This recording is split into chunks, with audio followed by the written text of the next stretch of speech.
Morning, how's it going? Yes, the bushfires are still going around, and a lot of people I know, particularly in the cities, are okay. There's not been a lot of stuff that's been happening. A lot of it's actually out in the national parks and country areas, so the cities are pretty much safe. Just a lot of air quality issues, really. A lot of the big cities anyway. And realistically, you wouldn't really know that there were masses and masses of bushfires out in the country unless you looked really hard. Just in the things like the difference in the sunlight is a lot more yellow-orange in the city, and this is vastly different from what it's like out in the bush. And there was recently a picture, like, a Google Earth sort of picture saying, oh, look, Australia's on fire. And I'm like, that's a kind of a composite picture over many months of fires that they've taken and mashed together. Because my thinking is, if there's that many fires, we wouldn't all be alive. But, what do I know? It led me to think about how, we in the city, look around me. It's green. I'm at South Bank, for crying out loud, and it's green while there's other places that are like bone dry and it's nothing but a dust bowl. And thinking how ungrateful and ungracious a lot of people are. That's the thing, though. Some people think that they're thankful and they're gracious and whatnot, but what do they do with that? Do they seek to reach out and actually help people in a productive way, or do they seek to, use... I guess some people, they come from a place of guilt and helplessness, that they think like they want to do something but they don't know how to do it or what can be useful, so they'll try a lot of things, anything, make a lot of noise. That's not really that helpful. A lot of people want to help, but it don't rush in and just randomly help. That can actually make things worse. Example, if you and probably this may or may not be an example of a bad idea, but if you rush into a place, something's on fire, you grab a towel and immediately, wet towel, immediately try and put it out, but oh my god, it's actually a oil fire. You could actually do more damage than do good, because oil fires don't respond well to water or wet rags.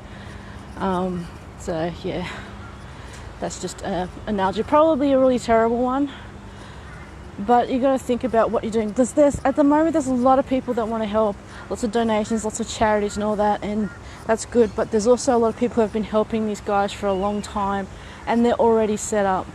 I encourage people to try and seek those people out, what they can do to help. Country women's associations, local council have a lot of community organisations that, then they live in the communities out in the outback and they know how to help and they know what those local communities need. Sometimes they just don't need money thrown at them, because the issue of throwing money at them, you come with all sorts of things like, who gets what, tracking it and all sorts of other stuff. Simple things like actually going out to, like during the drought, towns and buying stuff, get in contact with the local communities there, saying, what do you need, what can we do, what can we organise, food, supplies, clothing, places to stay, fuel.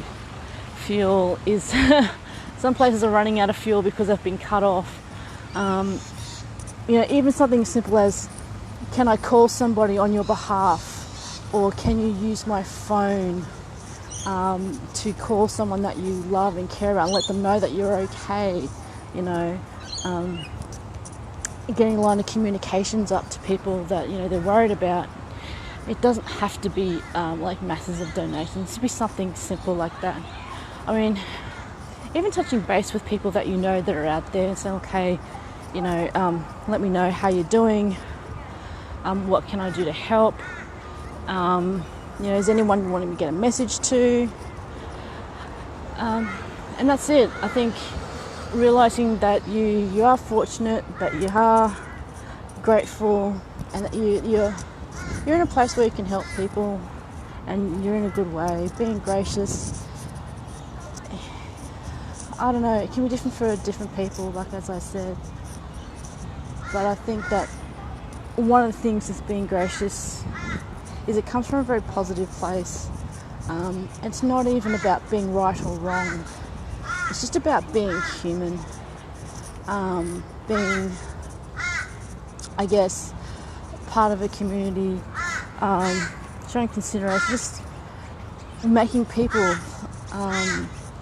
be seeing people, like really actually seeing people, and seeing that they're plight, realising that you're in a better situation, or a situation in which you can help or share the burden, I guess. And it's not abusing that, and not using it to come out of a place of fear or guilt or anything like that. So you know me, I don't do group guilt stuff. So, gracious. What do you have to be gracious for and grateful for today? How is it that you help? Are there a lot of, I mean, in this particular, like I said, are there places and people that you can go to be able to help others that have already been established, and you can help them do their job because they've already had, some of these places have been up for years and years and done a lot of time and money and effort and a lot of goodwill to keep going, and actually putting effort and time and money into that and help them to keep on going for many years to come is a very good thing. Anyway, that's it for Tuesday here in this very green South Bank. And as much as I appreciate the green, it kind of has me in mind of all the people that I know out in the country.